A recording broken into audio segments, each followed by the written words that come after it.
Seferchilar may oyidagi speakingga ham kira olsizlar. Shuning uchun sizlarga bitta zo'r yangilik bilan chiqaman.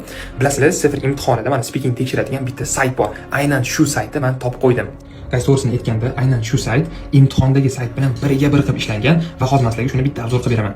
Birinchi navbatda kirishinglar bilan sizlargacha har oy tushgan imtihonlar berilar ekan. Qaranglar, ya'ni aprel, fevral, martlarda tushgan speakinglar mana shu yerdan tekshirib ko'rsangiz bo'ladi. Ana endi qarang.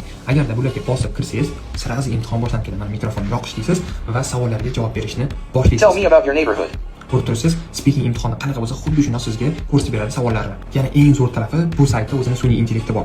Bu degani siz javob berganingizdan keyin sizni darajangizni ham chiqarib beradi. Har bir savolga qanaqa darajada javob berganingiz va xatolaringizni ham полностью ko'rsatib beradi sizlarga. Esingizda bo'lsa, sizlarga Speaker degan saytni ko'rsatgandim va 8000 dan ortiq prosmotr yig'gandi. Ana endi foydalanuvchi sifatida o'zim fikrimni aytib o'taman. Rostdan juda zo'r foydali sayt, lekin uni sun'iy intellektda juda ko'p muammolari bor edi. Ya'ni xato chiqarib qo'yadi natijani yoki-da xatolaringizni noto'g'ri aytib qo'yardi.